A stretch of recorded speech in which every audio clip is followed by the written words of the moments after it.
El día de hoy vamos a hacer un tema nuevo, que es mecanismo de acción farmacológica de los antineoplásicos. Vamos a tratar sobre lo que son tratamiento para el cáncer. Como les decía, es un tema totalmente nuevo. Mientras esperamos que aumente el número de participantes que entren el resto de sus compañeros, vamos a hablar un momento sobre la evaluación. La próxima semana nos toca dar el último examen del curso.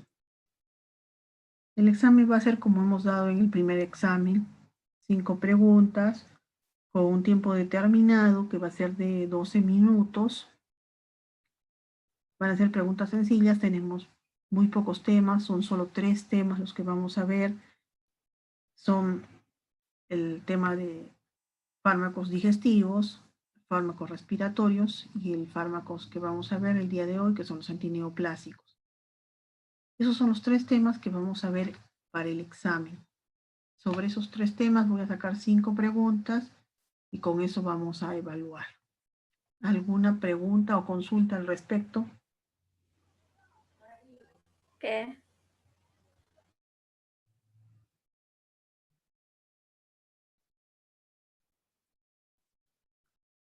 Viendo que no hay consulta, empecemos el día de hoy, la clase del día de hoy.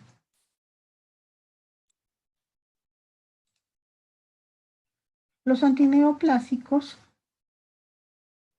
son fármacos que se utilizan específicamente para enfermedades del tipo de cáncer. ¿Qué es un cáncer o una neoplasia? Es una enfermedad que tiene como una característica el crecimiento celular indiscriminado y continuo. Este crecimiento tiene además unas características propias que escapan del control del organismo. Además, tiene tendencias a invasión y metástasis. Este crecimiento se va a evitar la apoteosis celular o la muerte celular programada. Entonces el crecimiento celular va a ser de una manera indiscriminada. Tenemos unos 200 tipos de cáncer diferentes. Esto nos va a indicar que va a haber una elevada tasa de contagio de cáncer. 4 de cada 10 personas se van a contagiar con cáncer.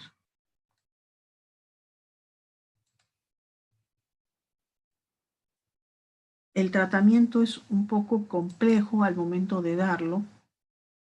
Lo que se trata de hacer al momento de dar el tratamiento es dar diversos grupos de fármacos antineoplásicos para que actúen sobre los diversos tipos de células tumorales, impidan el crecimiento celular y la diferenciación celular y actúen por diversos mecanismos de acción.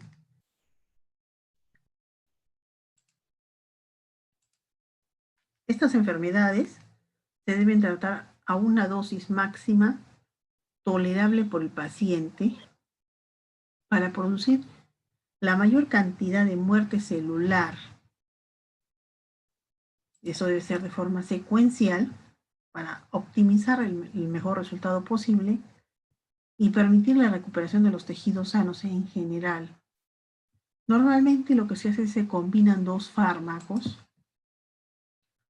para que actúen sobre diversas maneras terapéuticas, aumentando así el efecto y evitando la toxicidad cruzada. Los grupos de antineoplásicos que vamos a ver el día de hoy son 3 grandes grupos. Vamos a ver los que actúan sobre el sistema nervioso, los que actúan sobre el ADN, las drogas antimitóticas y los antibióticos antineoplásicos.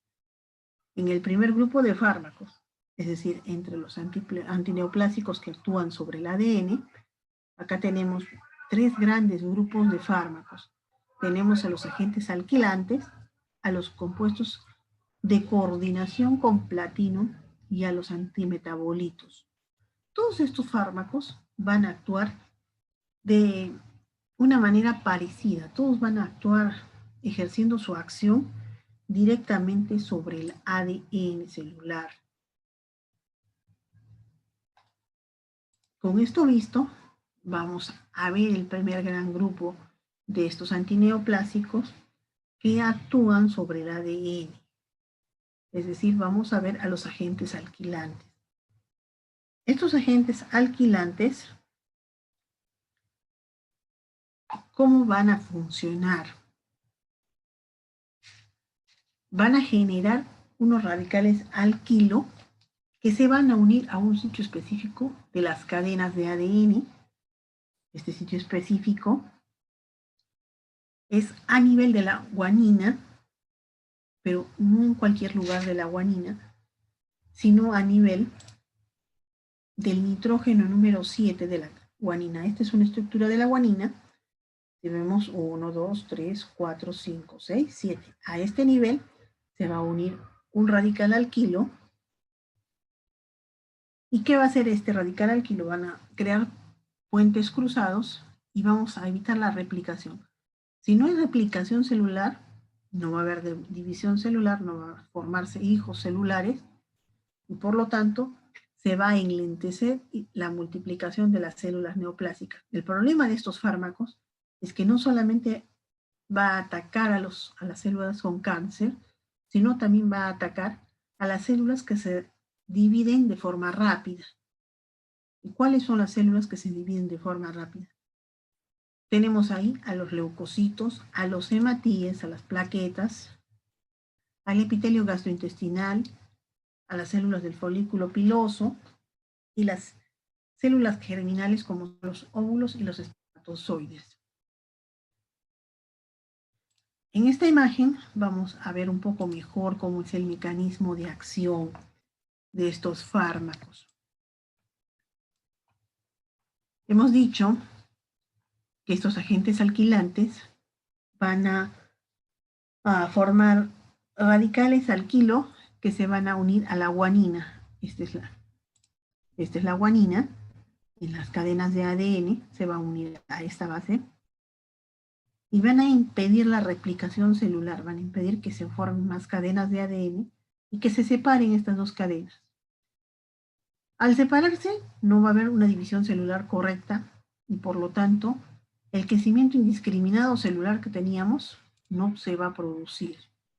Lo malo es que también en células normales de multiplicación rápida también se van a ver afectadas. Estos agentes alquilantes son útiles, especialmente si lo combinamos con otras drogas, para tumores sólidos y para neoplasias hematológicas en sangre. Pueden ser citotóxicos, mutagénicos y pueden provocar nuevas neoplasias malignas como la leucemia aguda. Entre los agentes alquilantes que tenemos 5 grandes grupos. Tenemos a las mostasas nitrogenadas, ahí tenemos a la mlecloretamida, a la ciclofosfamida, a la ifosfamida, clorambucil y mefalam. El más utilizado del grupo es la ciclofosfamida. Luego tenemos a los alquilsulfonatos, el busulfán, las nitrosourias, ahí tenemos a la carmustina, la mustina y estreptozotocina. De las nitrosourias, la más utilizada es la estreptozotocina. Luego tenemos a los triacenos, la carbacina y entemososolina, a las etileniaminas, la altetramina. ¿Y cómo funcionan estos fármacos? ¿A qué nivel van a funcionar estos fármacos? Van a funcionar en leucemias linfocíticas. Y si yo les digo leucemias linfocíticas, ¿a qué me referiré? ¿Alguien me puede decir? O nadie tiene idea de lo que es una leucemia linfocítica.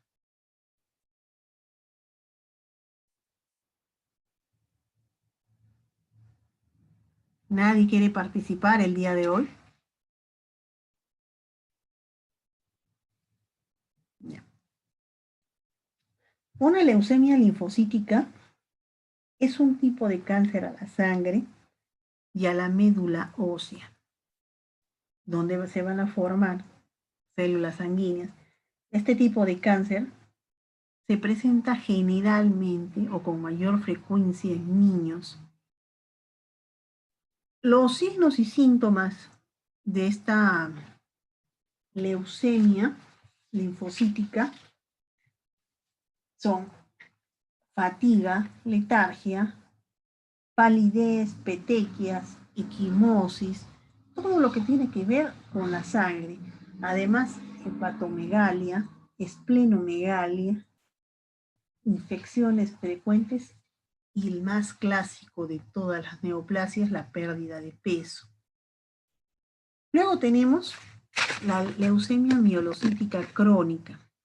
La leucemia mielocítica crónica, ¿cómo se da? Es otro tipo de cáncer, obviamente. Se da porque se fabrican muchos glóbulos blancos, pero estos glóbulos blancos tienen una característica importante.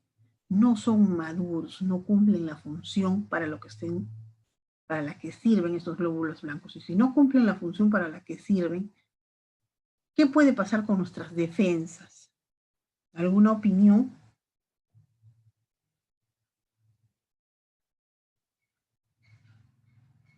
Puede haber una disminución de las defensas. Los signos y síntomas de este tipo de leucemia, obviamente está la pérdida de peso, hay sudoración, hay fiebre, hay dolor, sobre todo óseo, hay esplenomegalia, hay cansancio, hay astenia. En este caso, en esta enfermedad particular, en la leucemia, ya sea linfocítica o mielocítica, lo que se utiliza normalmente es el busulfán. Este busulfán, si bien es un agente alquilante, pertenece a los alquilsulfonatos. Luego tenemos los linfomas, ya sean Hodgkins o no Hodgkins. Estos linfomas es un tipo de cáncer que se da básicamente al sistema linfático. El más peligroso es el no Hodgkins porque no presenta síntomas aparentes. En el Hodgkins se va a ver tumoraciones o inflamaciones, principalmente en la zona del cuello, como se ve en esta imagen. Raramente puede aparecer en axilas e ingles. En este caso, se va a utilizar la mecloretamina, que es una mostaza nitrogenada. Luego tenemos el mieloma múltiple, que es un cáncer de células plasmáticas en la médula ósea, que va a alterar las funciones del sistema inmunitario. Acá se utiliza en este caso el melphalan, que también es una mostaza nitrogenada. Para los cánceres duros, como decía al comienzo, como el cáncer de mama, se utiliza la ciclofosfamina. Para el cáncer de ovario, la altretamina. Para el cáncer de vejiga, testículo y el melanoma, que es el cáncer de piel, se utiliza la dacarbazina, que es un triaceno.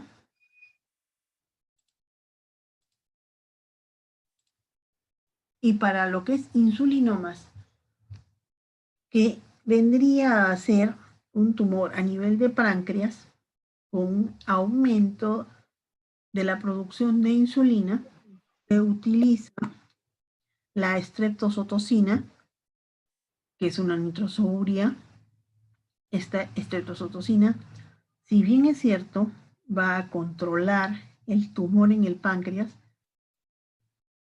también vas a dañar las células beta del páncreas. Y las células beta son las que fabrican la insulina. O sea, controlamos el páncreas, controlamos los insulinomas, que es el tumor en el páncreas, que aumenta la formación de insulina, pero al dañar las células beta ya no hay formación de insulina. Es un arma de doble filo esta estreptozotocina. Los tumores cerebrales que se combaten con las nitrosoureas como la carmustina o la lomustina o la estreptozotocina. Con cualquiera de los tres se pueden combatir los tumores cerebrales.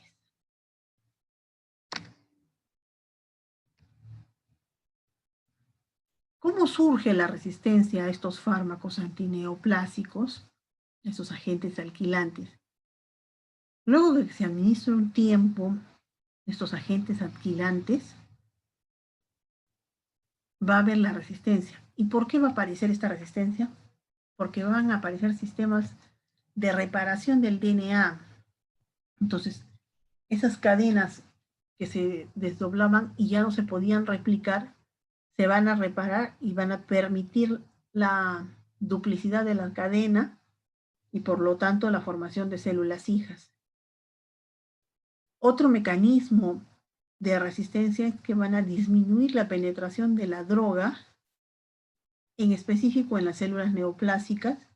Si no penetra, no logra el efecto que deseamos, o va a aumentar su eliminación, las células neoplásicas, en específico de estos agentes alquilantes. Los efectos adversos que provocan estos agentes alquilantes son anorexia, náuseas, vómitos,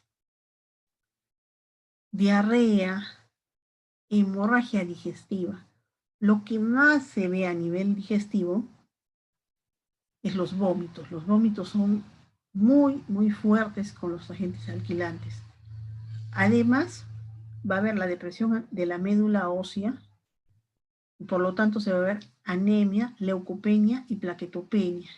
Alopecia, que eso es bastante común a todos los neoplásicos, los antineoplásicos. Hiperuricemia, azoospermia, que quiere decir la no fabricación de espermatozoides y la novulación. Por lo tanto, estos fármacos favorecen a la no concepción, porque no hay formación de espermatozoides y no hay formación de óvulos, no se ovula con el uso de estos fármacos. Entonces, impiden la concepción. Pueden generar además cistitis hemorrágica, especialmente en el caso de la ciclofosfamina, que es una mostaza nitrogenada, y hay daño renal en el caso del uso de la estreptozotocina, que es una nitrosourea. ¿Cuál es la farmacocinética de estos fármacos, de estos agentes alquilantes? En el caso de la mecloretamina, se administra por vía endovenosa porque irrita los tejidos y se elimina por vía hepática. Todos los fármacos de este grupo se van a eliminar por vía hepática. La ciclofosfamina se puede utilizar por vía endovenosa o por vía oral. El clorambucil y el mefalán se administran por vía oral. La carmusina y la estreptozotocina por vía endovenosa. La lomustina por vía oral.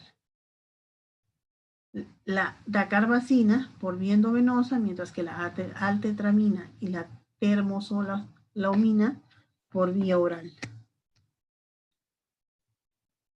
Otro grupo de fármacos que van a actuar a nivel del ADN son los compuestos de coordinación con platino.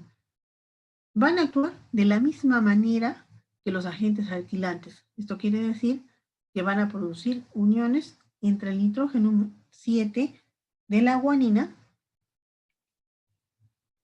es decir, este de acá,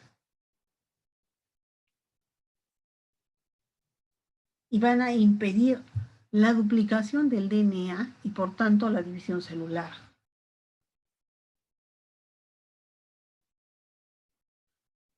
Esto sucede en cualquier momento del ciclo, no es necesario que sea al comienzo o a la mitad de la duplicación celular, es independiente del momento en que esté el ciclo celular.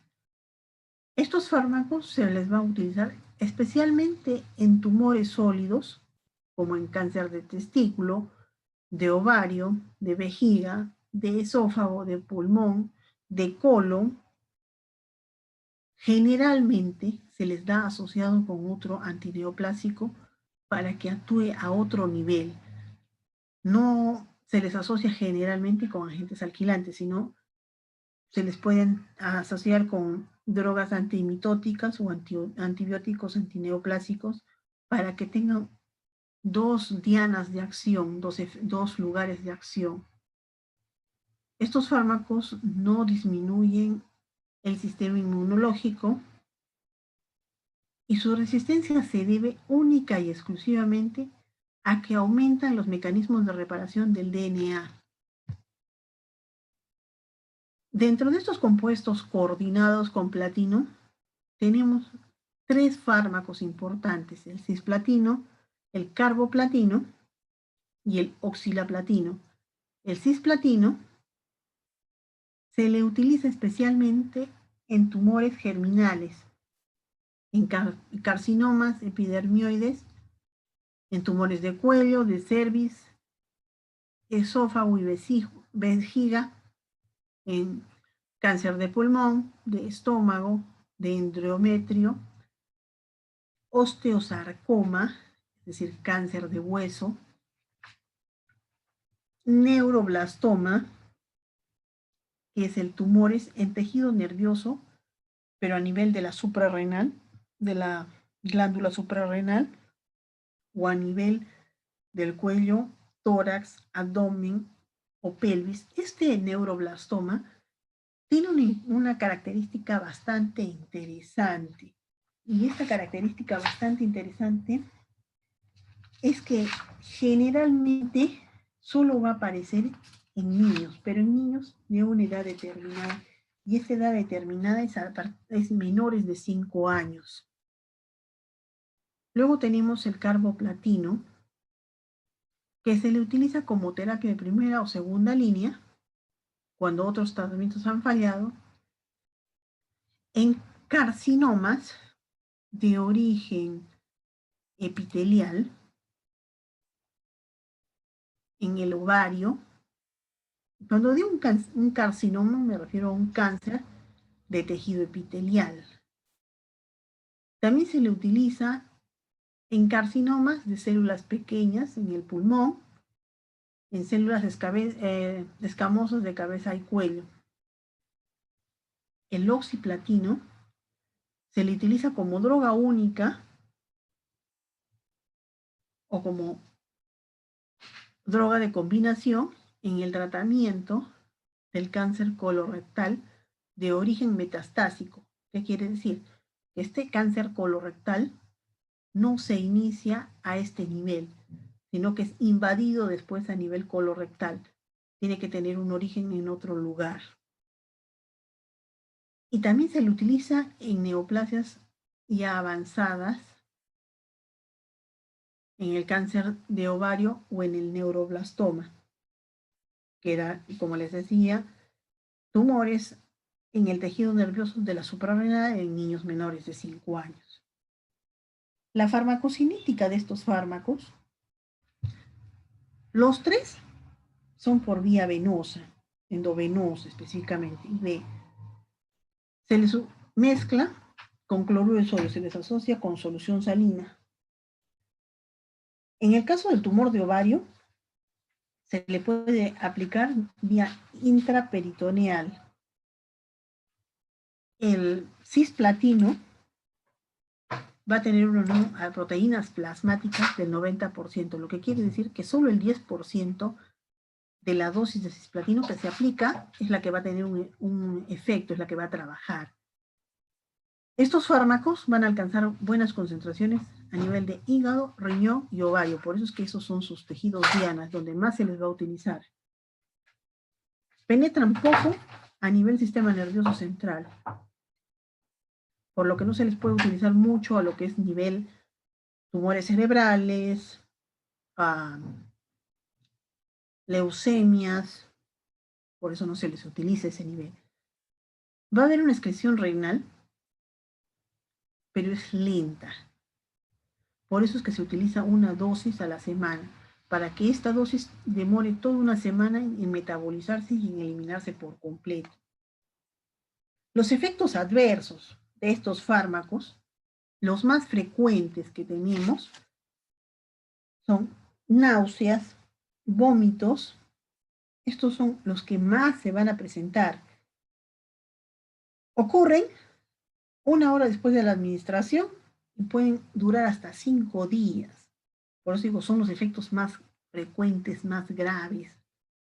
Estos los podemos controlar con ondansetron. Eso lo hemos visto cuando hemos hecho farmacología digestiva. Además, el cisplatino, al ser nefrotóxico, va a dañar el túbulo distal y los colectores, pudiendo provocar una falla renal. Esto lo podemos disminuir con una hidratación intensa o aplicando solución salina y manitol. La solución salina va a ayudar a que haya una mayor depuración y el manitol, al ser un diurético bastante potente, también va a ayudar a lo que es la depuración del cisplatino. Estos fármacos de coordinación con platino tienden a asociarse con la disminución de minerales. Va a aparecer generalmente hipercalcemia, disminución del calcio, hipofosfatemia, disminución de los fósforos, hipomagnesemia, disminución del magnesio. Lo primero que debemos corregir en este caso es la hipocalcemia y luego la hipermagnesemia y por último la fosfatemia. Estos fármacos también pueden presentar ototoxicidad y depresión leve a la médula ósea y neurotoxicidad, pero esto es muy leve y muy raro que presente. Luego tenemos que el carboplatino es el que menos náuseas va a presentar y no es tan nefrotóxico, pero el problema de él es que va a presentar una mielosupresión. Si presentamos mielosupresión, nuestras células sanguíneas van a disminuir. Entonces hay que tener cuidado con eso. El oxaliplatino, no, el oxilaplatino produce neurotoxicidad y especialmente parestesias. Las parestesias son el tipo de adormecimiento que va a aparecer en los músculos. El tercer grupo de fármacos que actúan a nivel del ADN son los antimetabolitos. Estos antimetabolitos van a interferir el metabolismo o la síntesis del ADN o el ARN en concreto en la síntesis del ácido nucleico. En este grupo de fármacos tenemos tres grandes grupos, tres clasificación. Los análogos del ácido fólico, ahí tenemos al metotrexate, que es el más utilizado. Los análogos de las pirimidinas, tenemos al 5-fluoracilo y a la citarabina. De este grupo, el más utilizado es el 5-fluoracilo.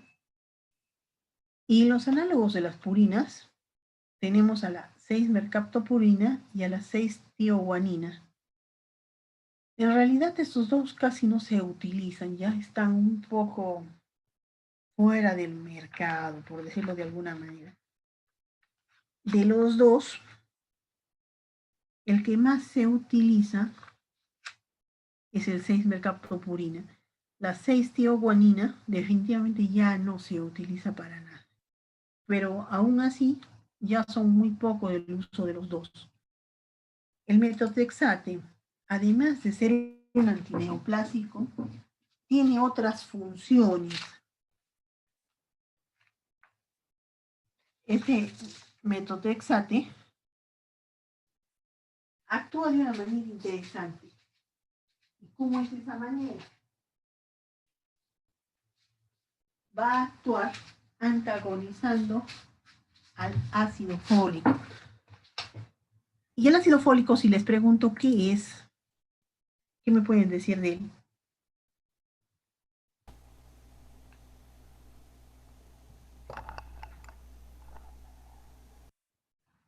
¿Alguna idea del ácido fólico?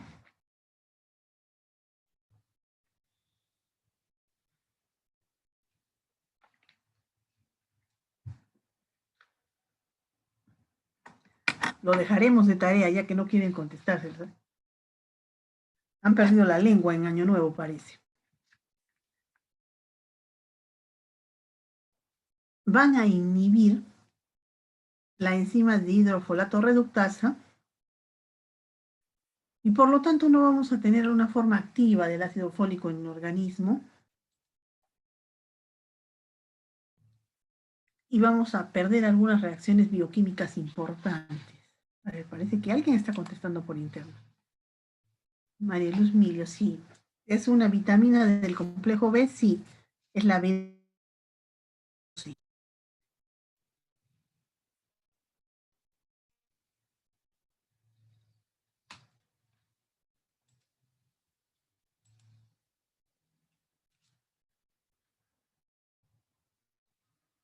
El metotrexate que va a hacer inhibir la dihidrofolato reductasa, impidiendo que el ácido fólico se vuelva a su forma activa. Y así no vamos a tener las reacciones bioquímicas en su forma activa. Esto lo podemos evitar, es la forma como neutralizamos al metotrexato, es añadiendo grandes cantidades de ácido fólico y así evitamos la inhibición de la dihidrofolato reductasa. Al haber esta inhibición de esta enzima y no lograr que el ácido fólico esté en su forma activa, no vamos a tener una síntesis de bases nitrogenadas para la formación de la cadena del DNA y el RNA. Las bases específicas que no se van a formar es la timina, la adenina y la guanina. Si no tenemos esta formación de bases nitrogenadas y por lo tanto no se va a formar el ADN y el ARN, vamos a tener una muerte celular. Este metotrexate no solamente se le utiliza como un oncológico, un antineoplásico, sino también se le puede utilizar en situaciones de psoriasis y en artritis reumatoidea. Este metotrexate se le utiliza a nivel antineoplásico en leucemias linfocíticas agudas, coriocarcinoma. Este coriocarcinoma es un cáncer a nivel de la placenta, o sea, solamente se va a presentar este cáncer cuando la mujer está embarazada. En linfomas de niños, en cáncer de mama, en cáncer de cabeza y cuello, en cáncer de vejiga, en sarcoma, es decir, en cáncer de hueso a nivel osteogénico, a nivel de formación del hueso. La resistencia a este fármaco, a este metotrexate, va a aparecer por el aumento de la síntesis de hidrofolato reductasa y por lo tanto, si hay una mayor cantidad de hidrofolato reductasa, por lo tanto va a haber una mayor cantidad de la forma activa del ácido fólico, que es el ácido tetrahidrofólico. Y con eso vamos a tener una mayor cantidad de bases nitrogenadas que van a permitir la replicación del ADN y el ARN. Otro mecanismo de resistencia es que por modificaciones de la enzima va a haber reducción de la afinidad por el metotrexato. Por lo tanto, no va a ingresar esta droga a la célula con la neoplasia y por lo tanto no va a actuar.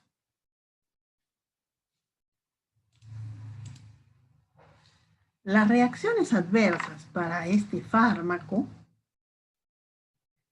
son estomatitis, que es una inflamación de las encías, eritema, que es un enrojecimiento de la piel, erupción cutánea, urticaria, alopecia, que es la caída del cabello, náuseas, vómitos, diarreas, rara vez fibrosis hepática, daño renal.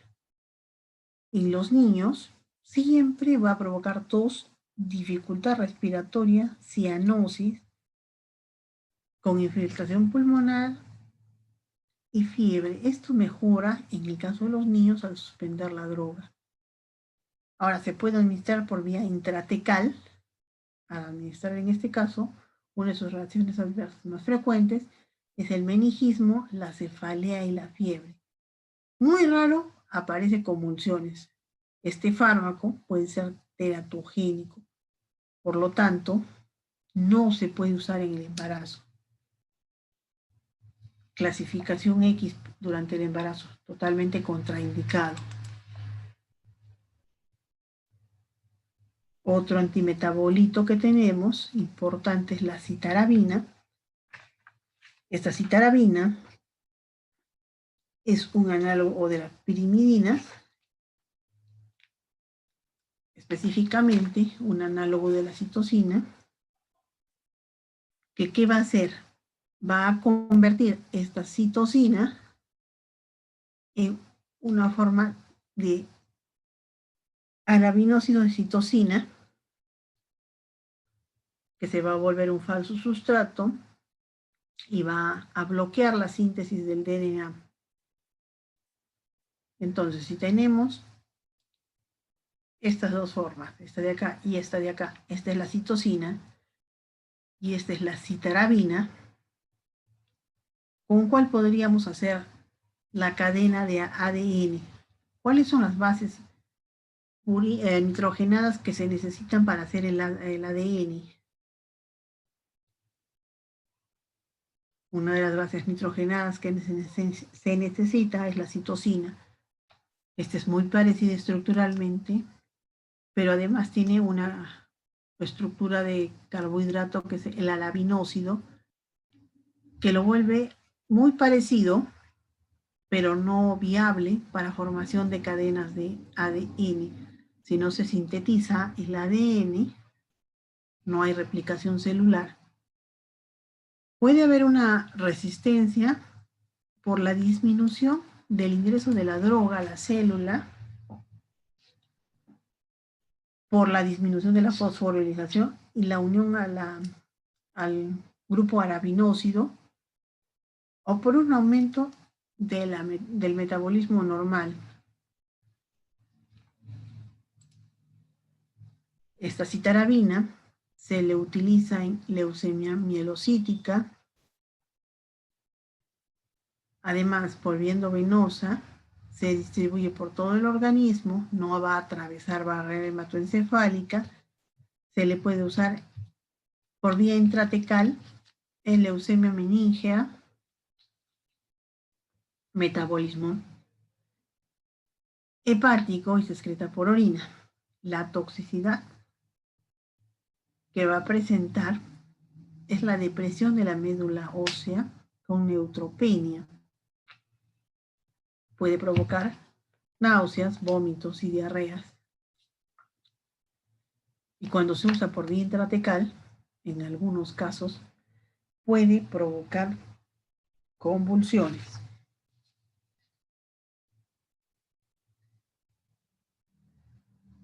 Luego tenemos al 5-fluoracilo, que también es un análogo de la pirimidina. Tiene un grupo flúor en el anillo de uracilo, que es una base nitrogenada, que forma parte de la cadena del DNA. Al tener un flúor, va a impedir la formación de la cadena,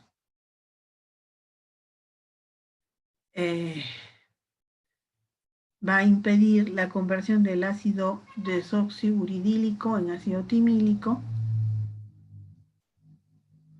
evitando que se formen los componentes principales del DNA, que es la timidina. Puede haber resistencia al haber modificaciones de la enzima o por un aumento de la eliminación de la droga. Su acción farmacológica es útil en tumores sólidos y de lento crecimiento, como es el colon, el recto, mama, ovarios, páncreas, estómago, y en cáncer de piel. Se le puede aplicar por vía endovenosa o por vía tópica. Esta droga penetra bien en todos los tejidos. También pasa al sistema nervioso central, metabolismo hepático, por lo que hay que tener cuidado en lo que es insuficiencia hepática. Va a provocar como reacciones adversas, como todos los demás antineoplásicos, náuseas, vómitos, diarrea, alopecia. Además puede provocar ulceraciones en la boca, las mucosas y el tubo digestivo.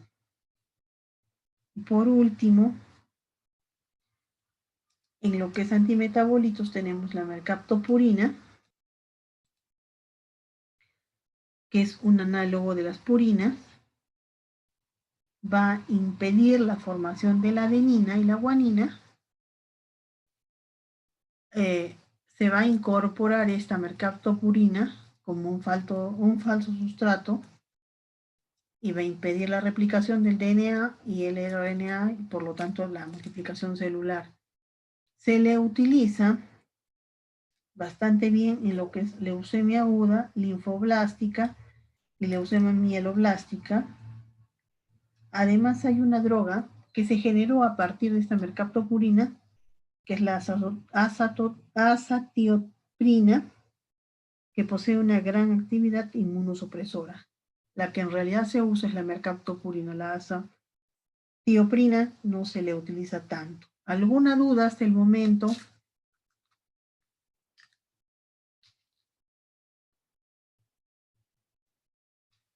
¿Todo claro?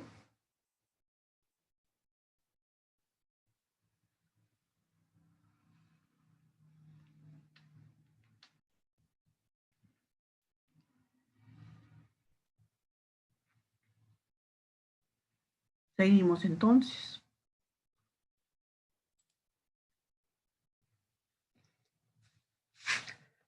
Luego tenemos el segundo grupo de fármacos antineoplásicos, que son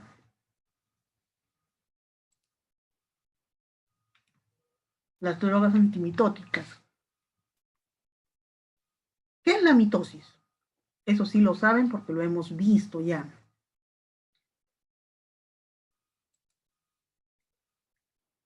¿Alguna participación? ¿Qué es la mitosis? ¿O lo dejamos de tarea?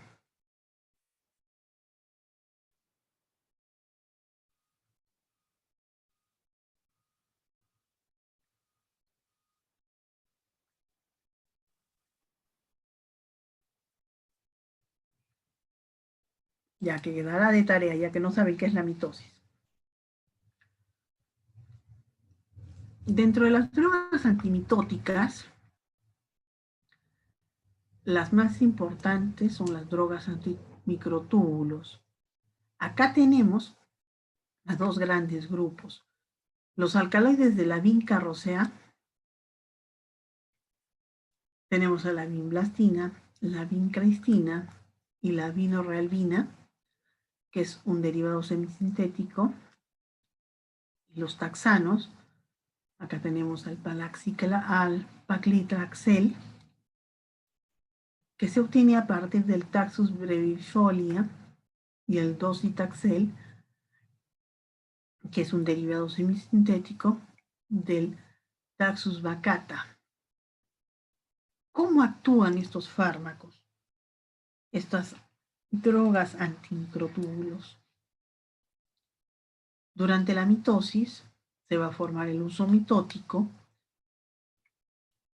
que es parte del citoesqueleto de las células. Este citoesqueleto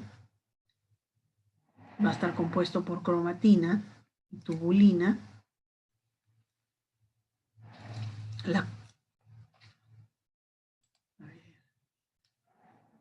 Por fin. Débora dice que la mitosis es la división celular en partes iguales. Exacto, Débora, eso es.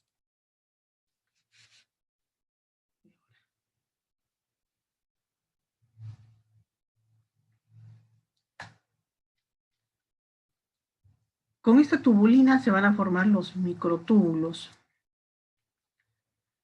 Entonces, ¿qué van a hacer estas drogas? Van a impedir la formación de estos microtúbulos, van a inhibir esta parte. Si no se forman los microtúbulos, no va a haber la subdivisión celular a nivel de la metafase y por lo tanto no se va a repartir el DNA en las células hijas que se van a formar y no va a haber una buena duplicidad celular.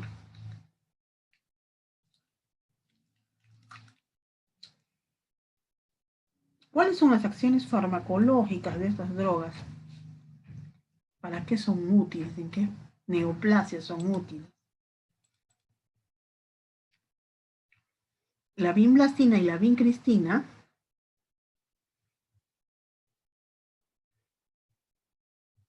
se le utilizan en leucemias, en linfomas, ya sean Hodgkins o no Hodgkins,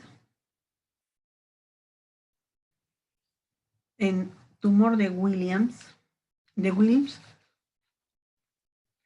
en neuroblastoma.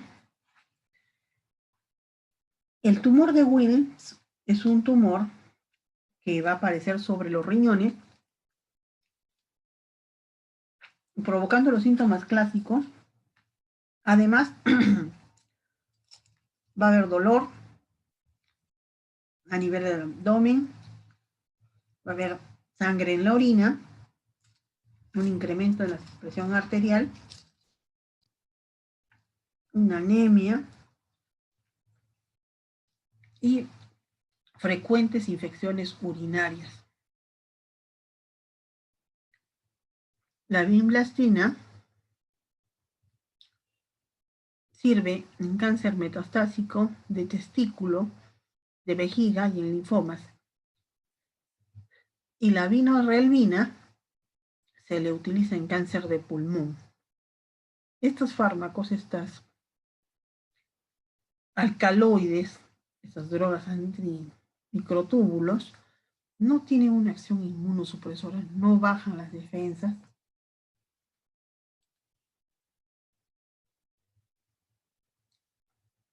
A nivel farmacocinético, estas drogas se les utiliza por vía endovenosa, tienen un efecto más rápido,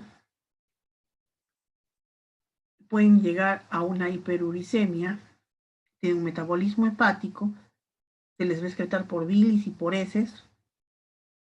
Los efectos adversos son náuseas, vómitos, especialmente con la vincristina.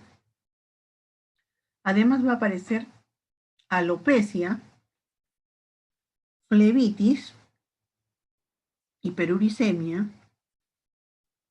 y una secreción inadecuada de la hormona antidiurética. Al haber una secreción inadecuada de la hormona antidiurética, puede haber problemas a nivel de la presión arterial. La vinblastina es la que más leucopenia va a producir, es una leucopenia intensa. La vincristina va a producir neuropatías y parestesias a nivel periférico, pérdida de reflejos, marcha atáxica y debilidad en los pies. Tenemos además que va a producir reacciones alérgicas, por lo que estos fármacos se les recomienda que previamente se debe usar una premedicación con dexametasona y algunos antihistamínicos para evitar estas reacciones alérgicas. En el caso de la neutropenia, la vamos a prevenir con el figrastim, que es un factor de crecimiento estimulante de colonias de granulocitos. Puede provocar además neuropatías, bradicardias, alopecias, náuseas y vómitos. Todo esto con respecto a los drogas antimicrotúbulos.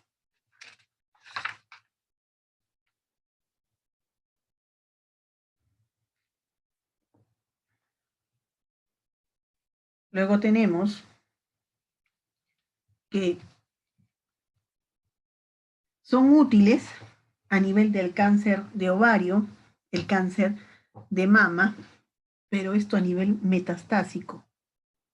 Se les utiliza también en cáncer pulmonar y en cáncer escamoso de cabeza y cuello.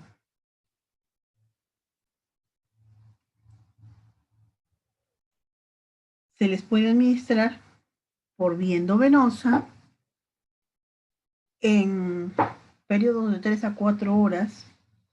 Tienen un metabolismo hepático. Se les vegeta por la bilis. Y en caso de insuficiencia hepática hay que tener mucho cuidado y control con la dosis. Preferible reducción de dosis. En esta imagen podemos ver a qué nivel van a actuar estos fármacos, estos antimicrotúbulos. Durante la profase se va a formar los microtúbulos del uso cromático, que luego se van a separar más para formar los distintos nucleolos. Entonces, ¿qué va a pasar? Estos fármacos antimitóticos van a actuar a este nivel y van a impedir la formación de los microtúbulos. Si no se forman estos microtúbulos, no se va a formar nucleolo, no va a haber la división celular, solo se va a llegar hasta este punto de la división celular, por lo tanto no hay replicación celular, no hay el desarrollo suficiente y se disminuye la cantidad de células, el crecimiento normal de las células contagiadas o de las células defectuosas presentes. Luego tenemos el último grupo de fármacos en lo que vendría a ser antineoplásicos. Tenemos a los antibióticos, antineoplásicos. Tenemos acá una clasificación de 3. Las antraciclinas, que son producidas por un hongo de tipo Streptococcus, las cromomicinas y otro grupo de clasificación mixta. En las antraciclinas tenemos a la doxorubicina, una de las más utilizadas, la más conocida del grupo, con el nombre comercial diadramicin, que se utiliza por vía endovenosa a una cantidad de 60 a 75 miligramos por metro cuadrado en goteo rápido a una sola dosis. Y esto es cada 21 días. Luego tenemos a la daunorubicina, que se utiliza por vía endovenosa de 30 a 60 miligramos por metro cuadrado por día, cada 3 días. La epirubicina y la hidarubicina, que no se utilizan, la mitosantrona, que es el novantrone por vía endovenosa por goteo. Y las cromomicinas, tenemos a la dactinomicina, con el nombre comercial de actinomicina D, que se utiliza por vía endovenosa, la plicamicina, que se utiliza por vía endovenosa en forma lenta durante 4 o 6 horas, la mitomicina de forma IV, de forma de goteo rápido, y la bleomicina o bleloxane, que viene para utilizar en forma de infusión endovenosa, intramuscular o subcutánea. Estos fármacos antineoplásicos tienen una actividad citotóxica, es decir, tóxica a nivel celular. Van a funcionar uniéndose a nivel del DNA y a ese nivel van a ejercer su acción citotóxica. Van a inhibir la síntesis del RNA, van a impedir el crecimiento celular, van a impedir o imposibilitar la replicación del DNA y por lo tanto vamos a llegar a una muerte celular. Su mecanismo de acción es que se van a intercalar en el DNA y van a interferir en muchas funciones, van a inhibir la síntesis del DNA y el RNA, van a producir roturas en los filamentos del DNA por la topoisomerasa o por la generación de radicales libres. La actividad de estos fármacos es que la daunorubicina puede funcionar en leucemias, en leucemias linfocíticas, granulocíticas,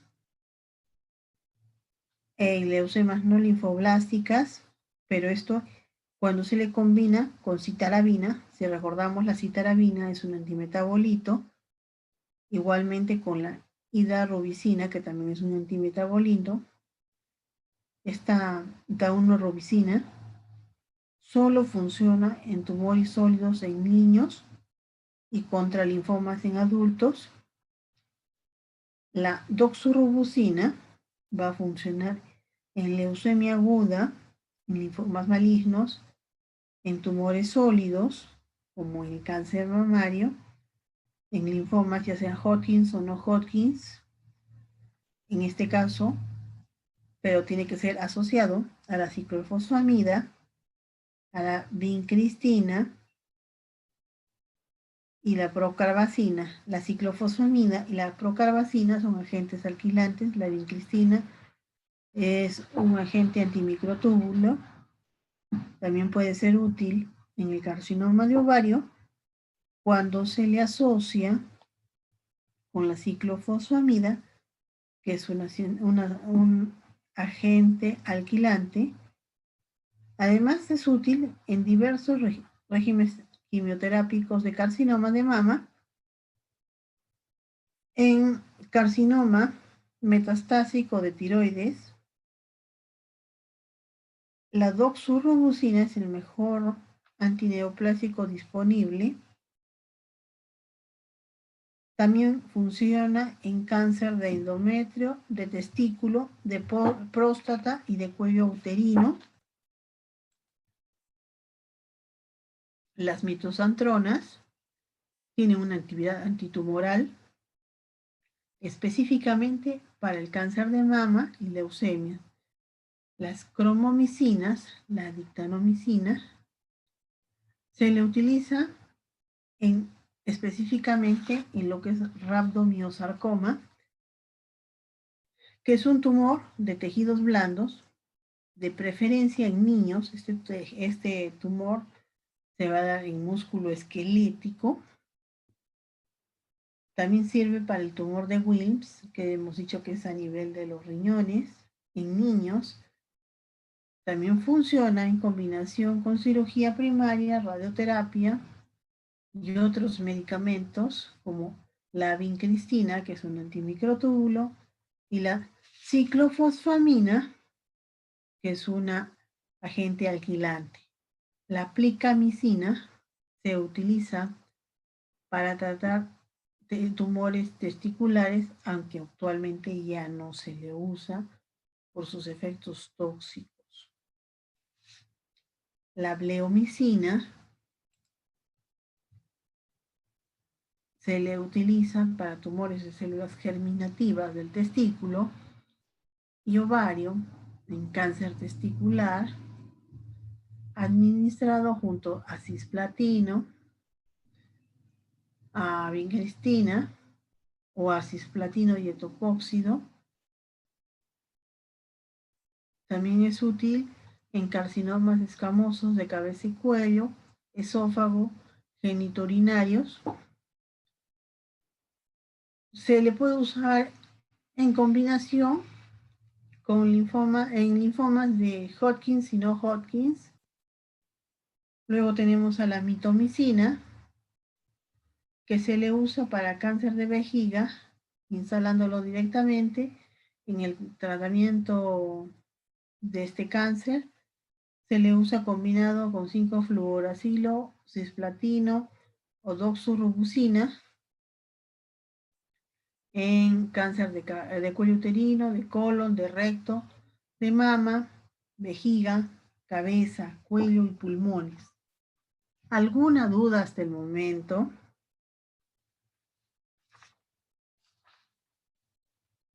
Chicos,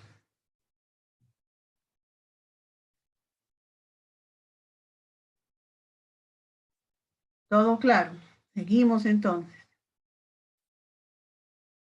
Lo que sigue son los signos y síntomas más característicos de algunos tipos de cáncer.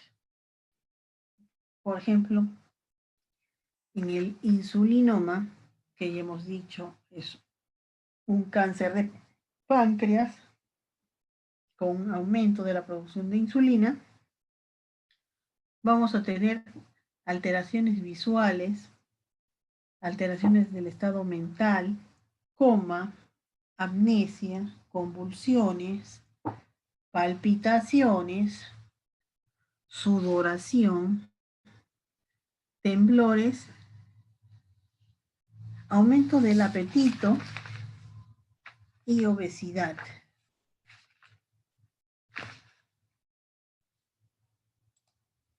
En lo que es leucemia linfocítica, vamos a tener fatiga, letargia, dolor óseo, artralgias, palidez, petequias, equimosis, hepatoesplenomegalia, linfoadenopatías, infecciones frecuentes, pérdida de peso, entre otros. En la leucemia mielocítica, lo que vamos a ver es cansancio, astenia, pérdida de peso, que es común para todas las neoplasias, sudoración, fiebre, dolor óseo, cefalea, esplenomegalia, dolor esternal, dolor de estómago, sensación de llenura. Esta leucemia mielocítica, como les recuerdo, es que va a haber muchos glóbulos blancos, pero estos glóbulos blancos son inmaduros. En la linfoma de Hodgkin,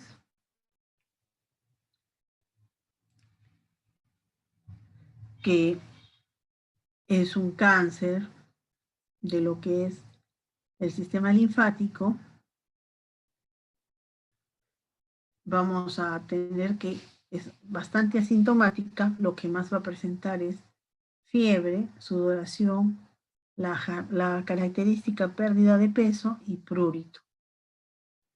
Donde generalmente aparecen son en el cuello, raramente en axilas e ingles, mientras que el linfoma no Hodgkin, que es el más peligroso, vamos a ver que hay malestar, fiebre, pérdida de peso, sudoración.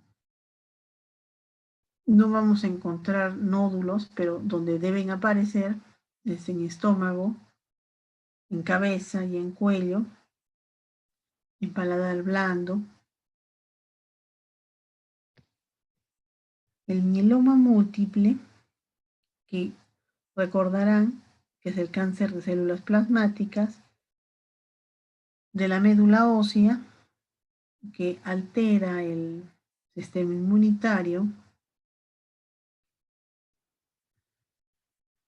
Va a haber un bajo conteo de glóbulos rojos que va a provocar una fatiga y dificultad respiratoria, igualmente un bajo conteo de glóbulos blancos, con la consecuencia de disminución de las defensas, dolor de costillas, de huesos y espalda, entumecimiento en brazos y piernas. Con respecto a lo que vendría a ser cáncer de mama, uno de los más conocidos y más famosos, va a haber una hinchazón en la mama, dolor, un movimiento diferente entre ambas mamas, al levantar y bajar los brazos, hay un comezón en la mama, va a haber una retracción con respecto al pezón, la piel del pezón va a estar roja, seca, descamada, se van a ver venas,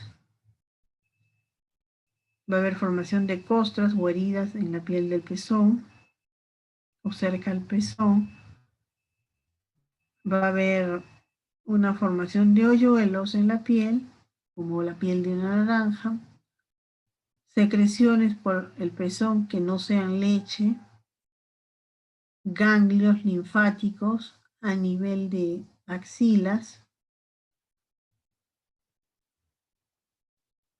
Con respecto al cáncer de ovario, vamos a tener la pérdida de peso, el cansancio, el dolor de espalda, hinchazón abdominal, sangrado, necesidad de orinar frecuentemente, pérdida de peso, el estreñimiento, el dolor pélvico.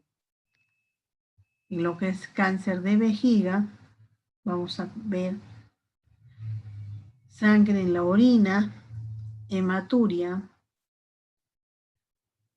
dolor o escozor al orinar, un tenismo, disminución de la fuerza o calibre del chorro de la orina y una obstrucción urinaria. Esto puede confundirse bastante con lo que vendría a ser una infección urinaria, por lo que se recomienda un examen de orina y, si es necesario, una ecografía o una tomografía, un diagnóstico por imagen. Con respecto al cáncer de testículo, se va a ver un bulto en el testículo, un cambio de tamaño, pesadez en la bolsa o escroto, dolor lumbar y sensibilidad en el pecho.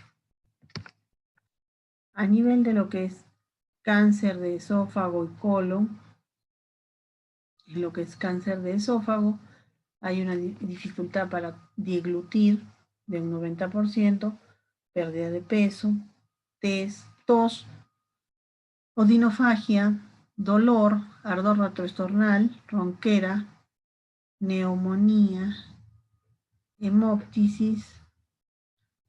A nivel de lo que es cáncer de colon, vamos a ver cambios en el hábito intestinal, va a haber una descarga mucosa con sangrado, con dolor, puede haber una masa palpable a nivel pélvico, pérdida de peso, la peritonitis, apendicitis, hernias, septicemias. Además, puede haber manifestaciones cutáneas como la acantosis nigricans, que es una mancha oscura, casi negra, en la altura posterior, a la altura del cuello a nivel posterior, y también puede haber pénfigo. Y lo que es cáncer de pulmón, vamos a ver un dolor constante en el pecho, a lo que es toser y respirar, tos persistente, pérdida del apetito, esputos con sangre, cambios en la voz, fatiga, dolor de hueso, presencia de ruidos y pitidos en la respiración. El osteosarcoma es un cáncer a nivel huesos con signos y síntomas inespecíficos, luego va a aparecer un dolor relacionado y la actividad, exacerbación progresiva, especialmente en la noche, hay una masa palpable y dolorosa. Y lo más importante, va a haber un incremento de la fosfatasa alcalina. El carcinoma, como les decía, que era un tipo de cáncer que solamente aparece cuando la mujer está embarazada y se da a nivel de la placenta, puede haber hemorragia vaginal, amenorrea, hemoptisis, tos, disnea, cefalea, mareos, hemorragia rectal. En lo que es rhabdomiosarcoma, que es a nivel del músculo esquelético, puede haber enrojecimiento, puede haber inflamación de la piel. En lo que vendría a ser con respecto al tumor de Wilms, tenemos una distensión abdominal,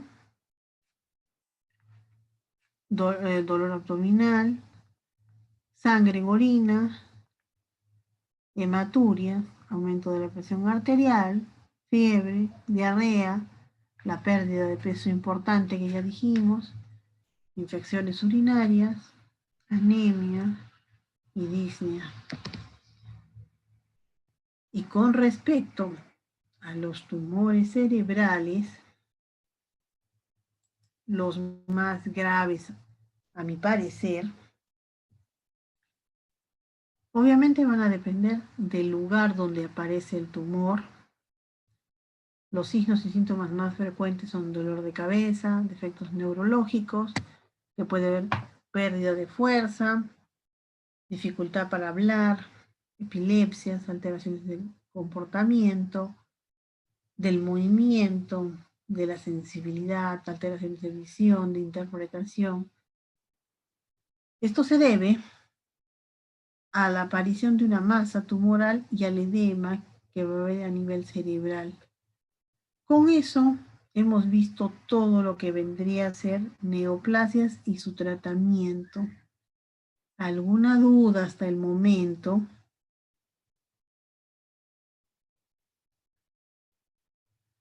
¿Todo está claro? Perfecto. Miss, ¿podría volver a repetir, por favor? ¿Qué parte quieres que repita de nuevo?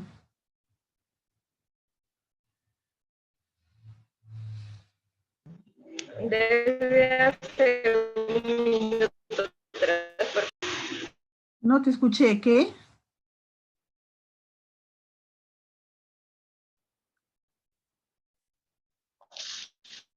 ¿Qué parte, Pamela? La última parte muy sobre lo último que mencionó. ¿Los tumores cerebrales?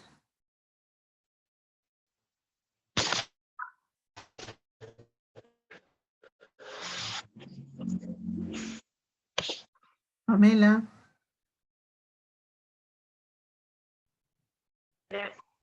Sí, Miss. ¿Los tumores cerebrales?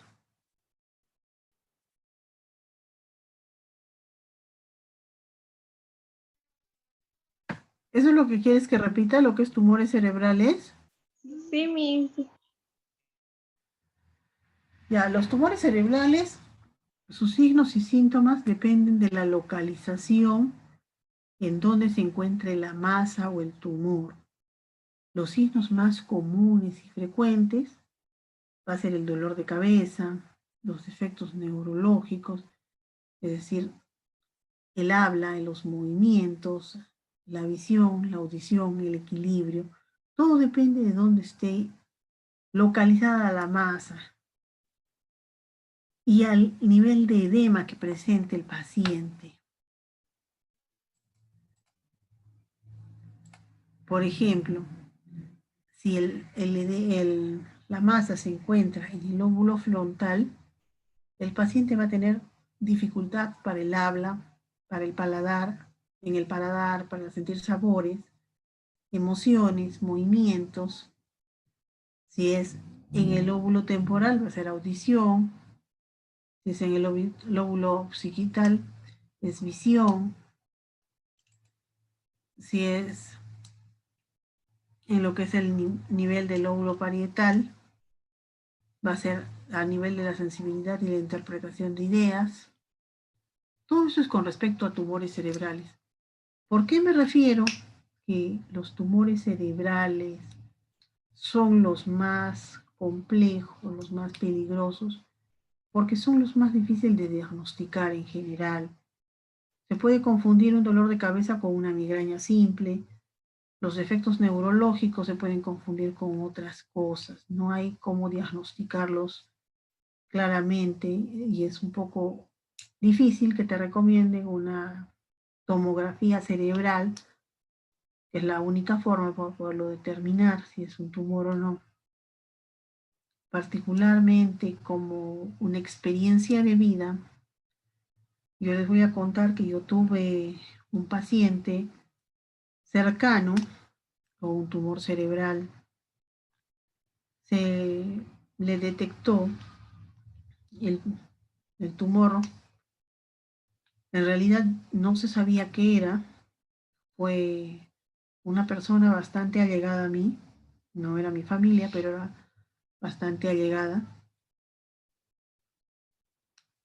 Cuando yo la vi, yo pensé que estábamos con un problema de un accidente cerebrovascular. Tenía bastante dificultad para comunicarse, tenía muy poca fuerza en el lado izquierdo de su cuerpo, dificultad motora, no podía caminar muy bien. Esto se dio como quien dice en julio, se le trasladó para Arequipa. En Arequipa le hicieron la tomografía, dijeron que estaba muy complicado, no quisieron hacer gran cosa. Se hizo un traslado a Lima. En Lima abrieron, vieron que estaba demasiado invadido ya el cerebro. No pudieron hacer nada. Para octubre, el paciente falleció. 3 meses es lo que duró el paciente, con un deterioro terrible. Para cuando llegó el final del paciente, ya no podía valerse por sí mismo, tenía sondas, no comía, no dependía de otras personas para realizar sus funciones vitales. Lo único que presentaba eran dolores de cabeza, que se le diagnosticó antes de la tomografía como migrañas. Entonces no hay forma de detectar un tumor cerebral. Por eso es que les digo que los tumores cerebrales son uno de los más complejos, más difíciles de tratar.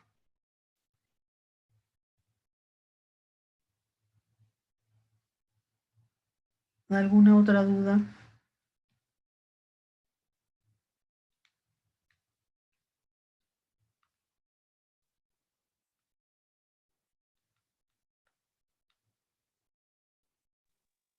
Miss, yo quiero preguntarle acerca del metotrexate. No le he entendido bien cómo actúa con el ácido fólico. A ver, vamos a regresar al método Metotrexate para explicártelo.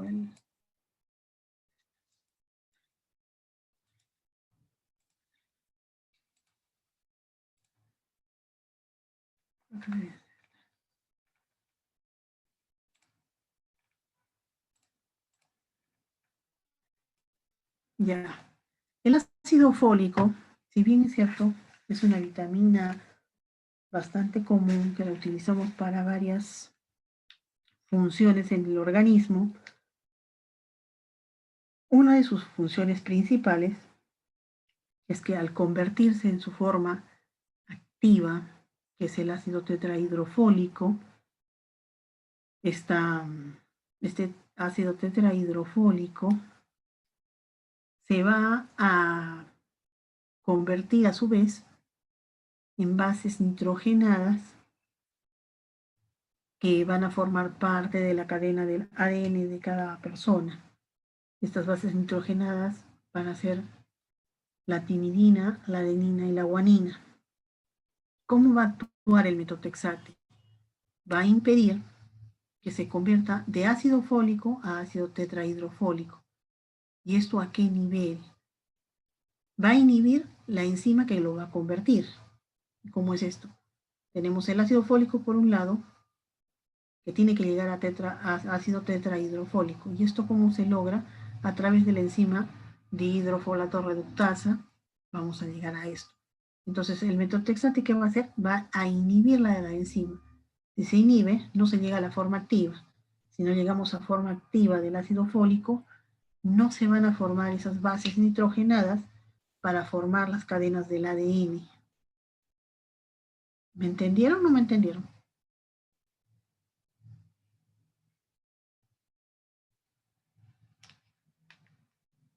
O lo repito.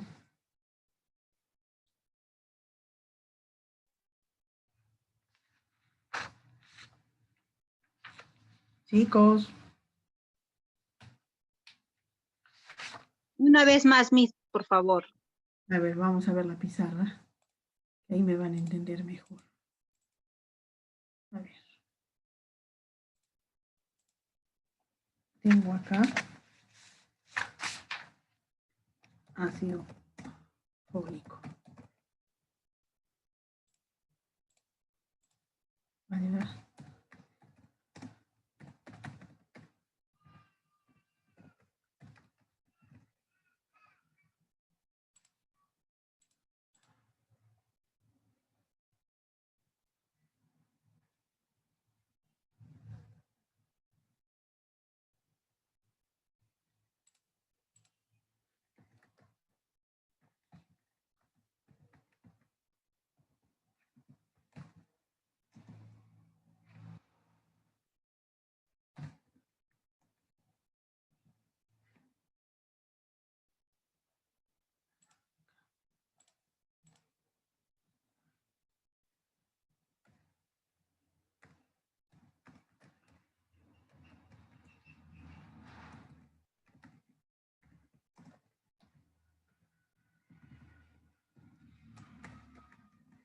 Ya.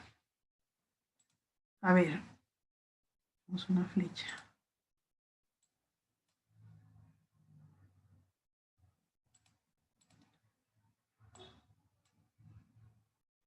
No.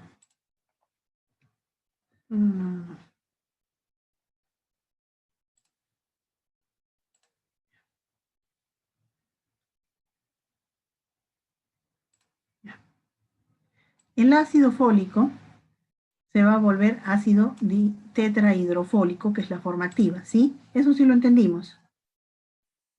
Para que el ácido fólico se vuelva su forma activa, que es el ácido tetrahidrofólico, necesitamos esta enzima, la dihidrofolato reductasa.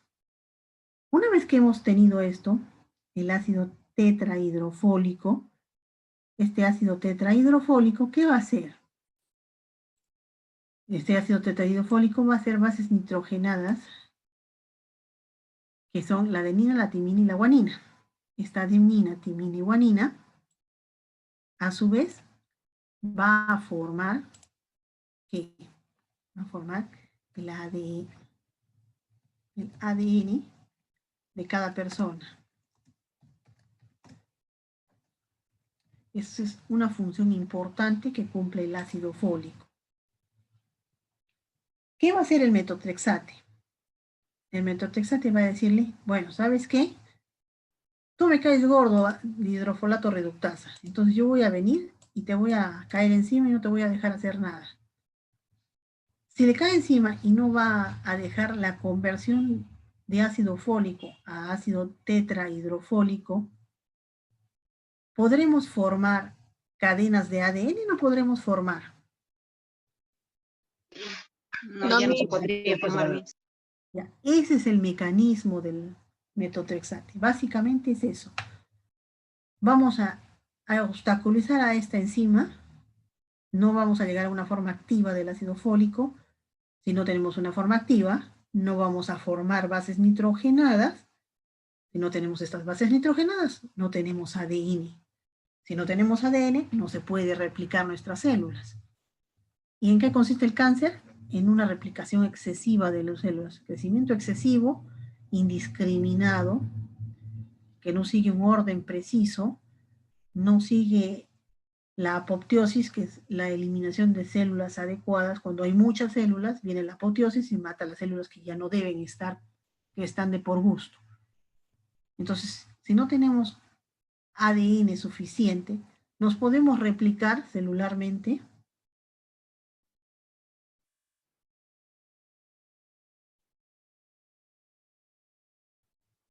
Para formar el ADN, necesito esta materia prima. Si no tengo esta materia prima, no voy a formar esto. Si no formo el ADN, ¿se podrá duplicar mi célula? ¿Una célula puede estar viva sin ADN o no puede estar viva sin ADN?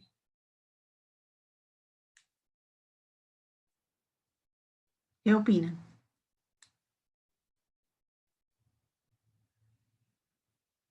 No puede estar viva sin ADN. Todas las células necesitan información genética. No se pueden replicar si no tienen información genética. Si no tienen ADN, no hay replicación. Entonces, si yo inhibo este paso, la enzima, ¿habrá replicación o no habrá replicación celular? No, Miss. No, eso es lo que hace el metotrexate.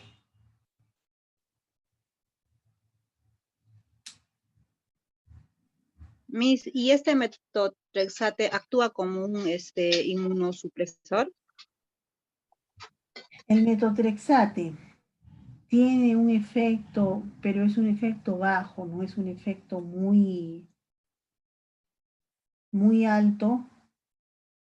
O sea, puede actuar como un inmunosupresor para enfermedades autoinmunes, pero no va a actuar como un inmunosupresor para para facilitar las infecciones. ¿Eso qué quiere decir? Por ejemplo, yo estoy tomando metotrexate para la artritis. La artritis es una enfermedad autoinmune.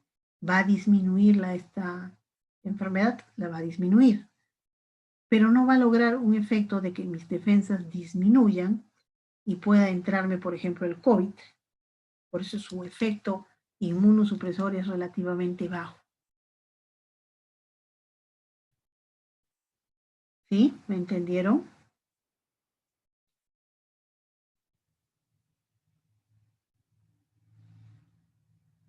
Sí, Miss, gracias. ¿Alguna otra duda?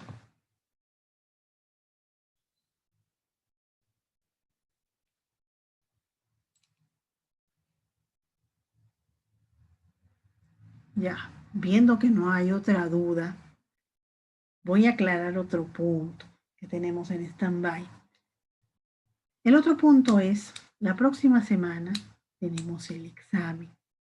Además, la próxima semana tenemos la presentación, hasta la próxima semana tenemos la presentación de los portafolios. ¿El examen en qué va a consistir?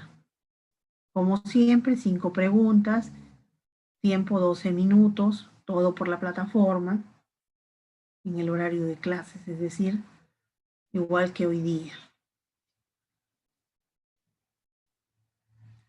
Además de la nota del examen, tengo la nota de los trabajos que les he dejado. Les he dejado 2 trabajos. Uno que era de digestivo, que era el tratamiento para el Helicobacter pylori, y teníamos la tarea de respiratorio, que era identificar cómo identificábamos el síndrome de Cushing. Tenemos 2 tareas más la nota del examen. Y la nota del portafolio. La nota del portafolio la voy a utilizar para la tercera fase para que los ayude. ¿Sí? ¿Todos de acuerdo? ¿Por qué no es para lo que escalan nomás la nota del portafolio? Porque todos tienen que presentar portafolio por disposición de la dirección. Así que todos tienen que hacer su portafolio. Han tenido más de 2 semanas para hacer el portafolio. Con esto visto, y ya puestos de acuerdo, nos vemos el próximo lunes para dar el examen. Estudien, porque tengo bastantes malas notas. Tengo bastantes jalados. Tengo bastantes personas que no me han presentado la tarea de digestivos. La tarea de respiratorios todavía no la he revisado, pero la de digestivo hay bastantes personas que no han presentado. Así que estudien. Con eso dicho, nos vemos. Miss, disculpe, ¿el portafolio cómo lo ha pedido? ¿En un video o en video? Quiero que me lo hagan en video y me manden el link del YouTube, lo cuelguen en la plataforma. Me hizo una pregunta, ¿hasta qué tema debe estar en el portafolio? Hasta el tema de digestivo. Les estoy exonerando lo que es respiratorio y lo de hoy día, de que hagan el resumen. Solo hasta digestivo.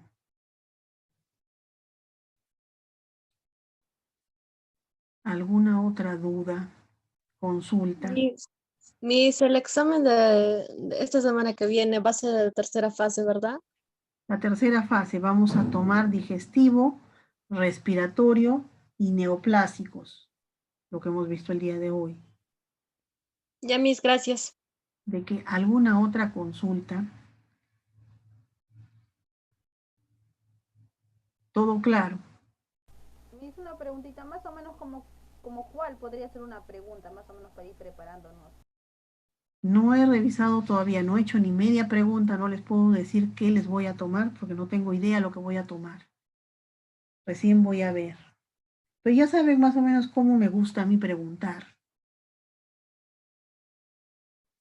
En donde más me enfoco es donde más pregunto. Entonces ya saben más o menos lo que me gusta preguntar a mí. Con eso dicho, nos vemos la próxima semana para tomar el examen y estudien. Así estudien. Miss, Dime. No te escucho, es que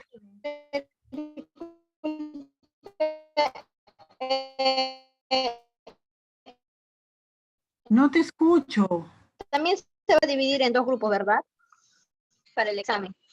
No sé, todavía no tengo indicaciones de dirección de cómo voy a tomar el examen, pero supongo que los voy a dividir porque son bastantes ustedes. Miss, va a salir el cronograma del examen, supongo, en este fin de semana, ¿no? Yo también supongo, ¿O solo con usted? Sí, yo supongo que va a salir el cronograma el fin de semana, pero ya saben que conmigo tienen que dar el próximo lunes.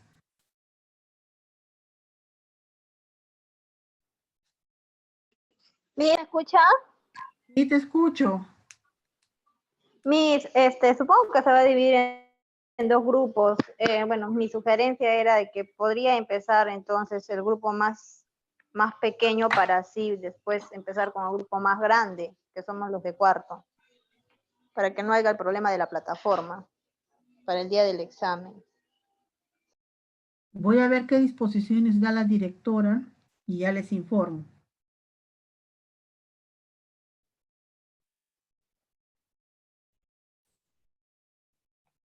¿Alguna otra cosa, chicos?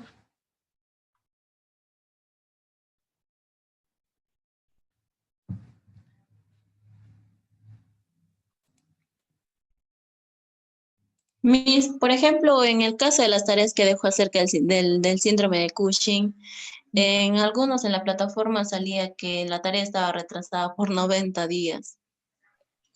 Ya, pónganla, cuélguenla nomás, ahora voy a revisar la fecha, ¿no? La verdad que no me acuerdo hasta cuándo le puse. Ya, Miss.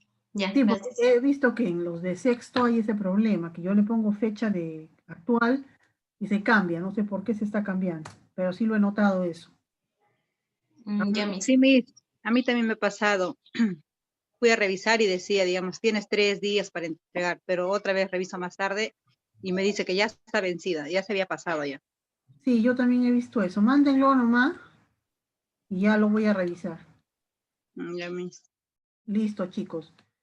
Entonces nos vemos el próximo lunes para ver la evaluación de ustedes. Estudien, nos vemos el próximo lunes. Bye, chicos.